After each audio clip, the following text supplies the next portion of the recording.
एक बार किसी देश का राजा बहुत बीमार पड़ा। बहुत दिनों तक इलाज होता रहा लेकिन कोई लाभ ना हुआ। जब वैद्य हकीम सब हार गए तब राज परिवार के लोगों ने ओझा का सहारा लिया।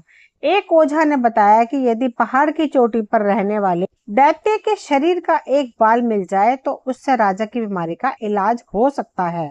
लेकिन मुश्किल यह है कि उस दैत्य के पास पहुंचना ही कठिन है, लेकिन वह मानव भक्षी है। मानव की गंध पाकर ही वह उन्हें खाने के लिए दौड़ता है। दूर दूर तक मुनादी करवा दी गई कि जो भी दैत्य का बाल लाएगा वह भारी पुरस्कार पाएगा, लेकिन कोई परिणाम न निकला। भला जान किसे प्यारी नहीं होती। राज परिवार में एक बहुत पुराना सेवक था जो अक्सर कहता रहता था कि वह राज परिवार के लिए जान भी देने को तैयार है। दैत्य का बाल लाने की बात जब उससे कही गई तो वह यह काम करने के लिए तुरंत राजी हो गया। सेवक को पहाड़ पर जाने की राह बता दी गई और हिदायत दी गई कि पहाड़ की चोटी पर 7 गुफाएं हैं। उनमें से ही एक में शरीर पर काले घने लंबे बालों वाला दैत्य रहता है, जिसका एक बाल राजा की दवा बनाने के लिए चाहिए। सेवक चल पड़ा इस काम पर। चलते चलते जब रात हो गई तो वह एक सराय में रुका। जब सराय के मालिक को सेवक का काम मालूम हुआ तो उसने कहा, जब तुम पहाड़ पर जा ही रहे हो तो मेरे लिए भी एक बाल लेते आना दैत्य का। मैंने सुना है कि वह बहुत काम का होता है। सेवक ने कहा, आपका काम करके मुझे बड़ी खुशी होगी। और सुनो, अगर तुम्हारी उस दैत्य से बात हो तो यह पता करने की कोशिश करना कि मेरी बेटी का अता पता क्या उसे मालूम है, जो सालों पहले गुम हो गई थी। पता नहीं अब वह कहाँ है। सुबह होते ही सेवक चल पड़ा अपने रास्ते। चलते चलते वह एक नदी के किनारे पहुंचा। जब मल्लाह उसे नाव से नदी पार करा रहा था तब सेवक और मल्ला बातें करने लगे। मल्ला ने उससे कहा, क्या तुम मेरे लिए भी एक बाल लेते आओगे?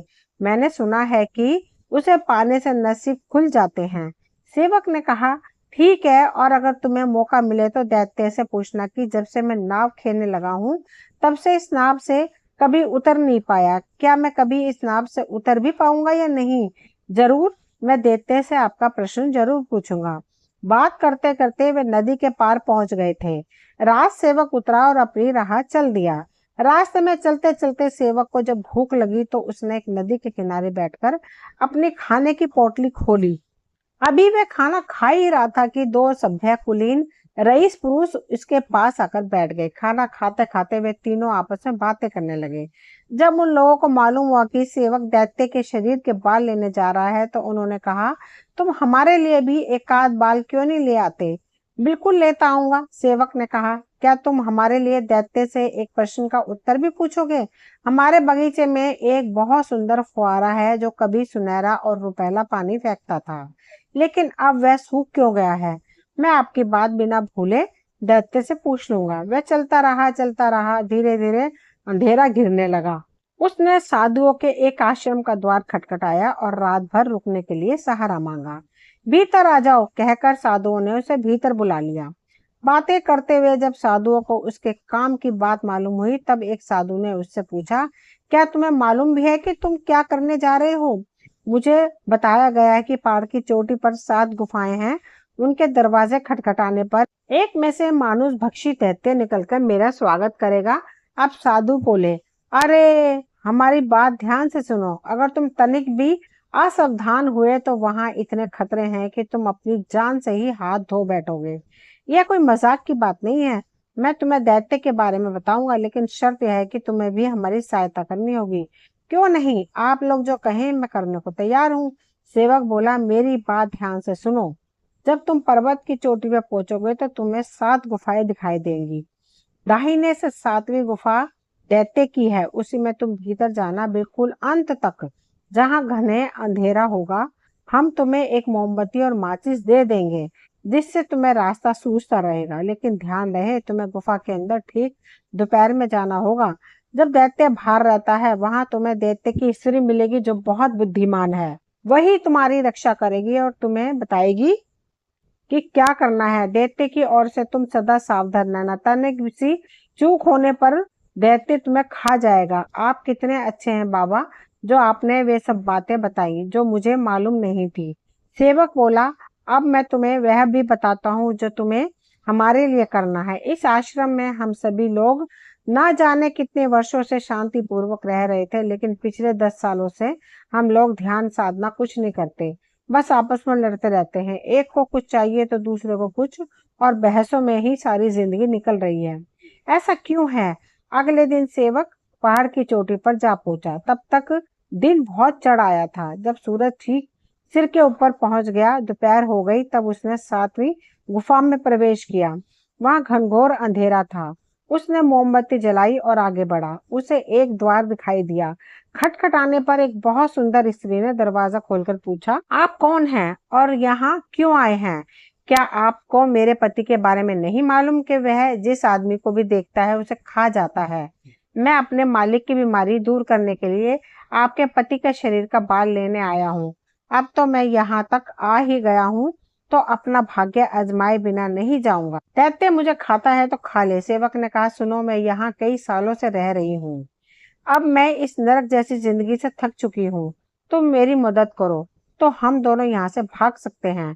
दैत्य की नजर तुम पर किसी हाल में नहीं पड़नी चाहिए, नहीं तो वह तुरंत तुम्हें खा जाएगा। मैं तुम्हें चारपाई के नीचे छिपा दूंगी। रात में जब दैत्य सो जाएगा तब मैं उसके बाल तुम्हारे लिए उखाड़ दूंगी। कितने बाल चाहिए तुम्हें? दैत्य स्त्री ने सारी योजना सेवक को समझा दी। 4 बाल, सेवक बोला।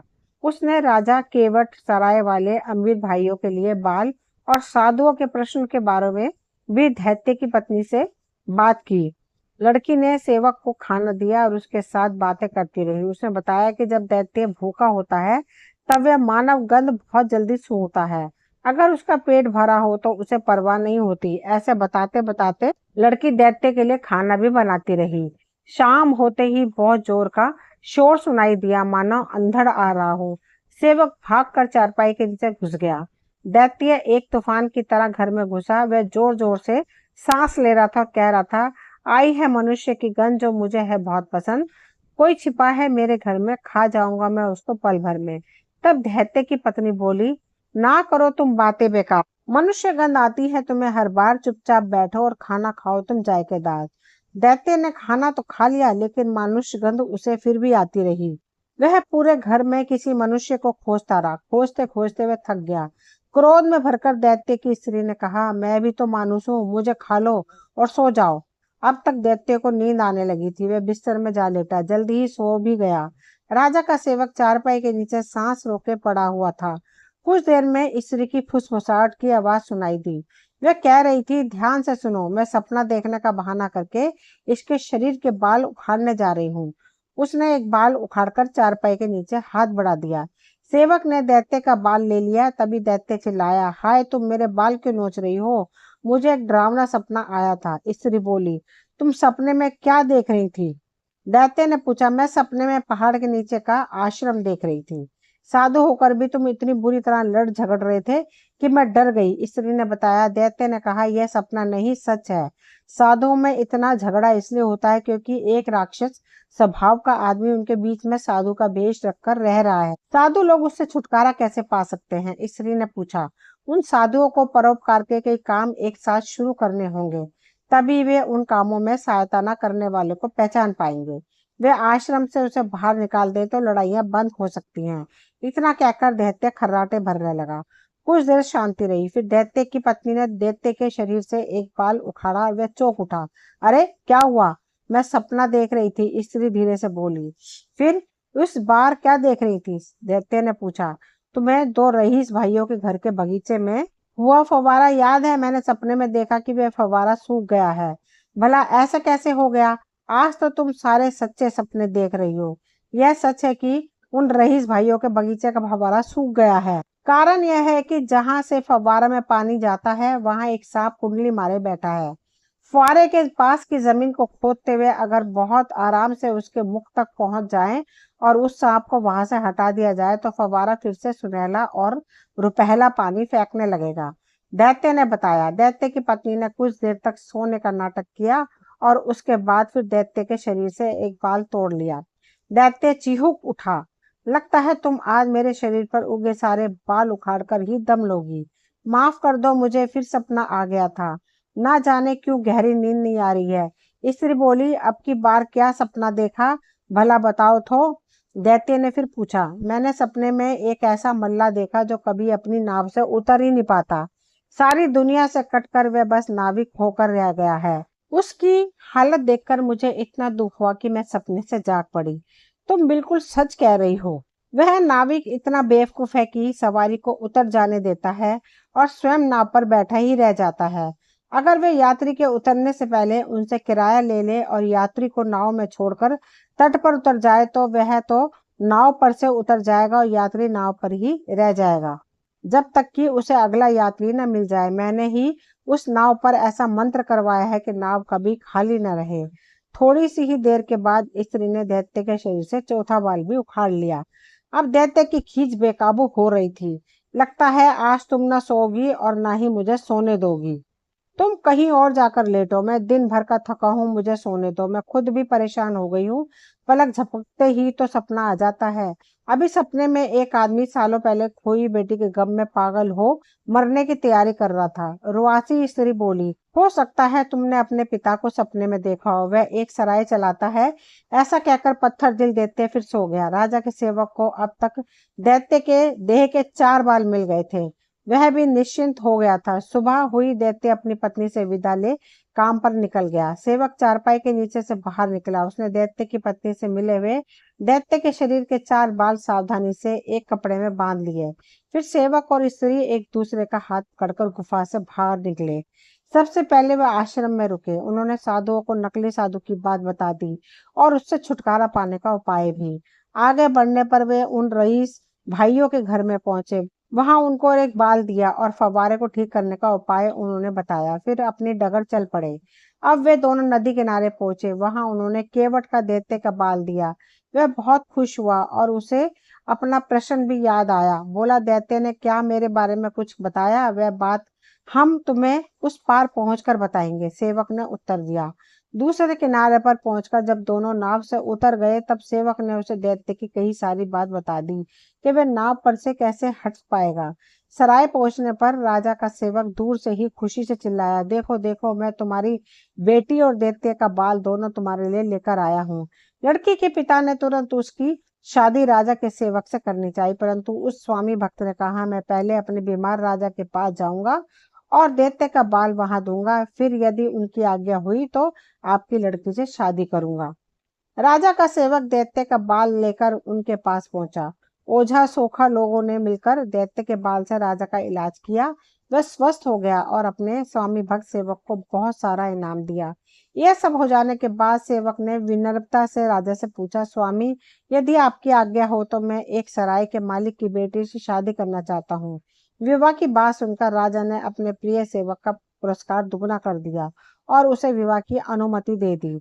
इधर गुफा में रहने वाले दैत्य की क्या दशा हुई जब उसने देखा कि उसकी सेवा करने वाली स्त्री वहां नहीं है, तो वह उसकी खोज में निकल पड़ा, यह निश्चित करके कि इस बार जब वह मिली तो उसे तुरंत खा लेगा।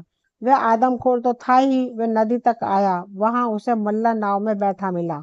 दैत्य कूदकर नाव में बैठ गया और बोला, तुरंत उस पार चलो। मल्ला ने कहा, पहले तुम किराया दो, फिर उस पार पहुंचाऊंगा। दैत्य ने किराया दे दिया। उसे यह मालूम नहीं था कि मल्ला को गुप्त बात मालूम हो चुकी है। दूसरे किनारे पर पहुंचने से पहले ही मल्ला नाव पर से छलांग लगाकर धरती कूद गया और दैत्य कभी नाव पर से उतर ही नहीं पाया। राजा के सेवक को मिला सम्मान, दैत्य को था बड़ा अभिमान। अब नाव ने निकाली उसकी जान। खत्म हुई दैत्य की पूरी शान। दोस्तों, ये कहानी यहीं तक थी। मुझे उम्मीद है आप सभी को पसंद आई होगी। अगर कहानी पसंद आई हो तो प्लीज चैनल को सब्सक्राइब करें, वीडियो को लाइक शेयर करें। मिलती हूँ अगली कोई नई कहानी लेकर। कहानी सुनने के लिए आप सभी का तहे दिल से शुक्रिया।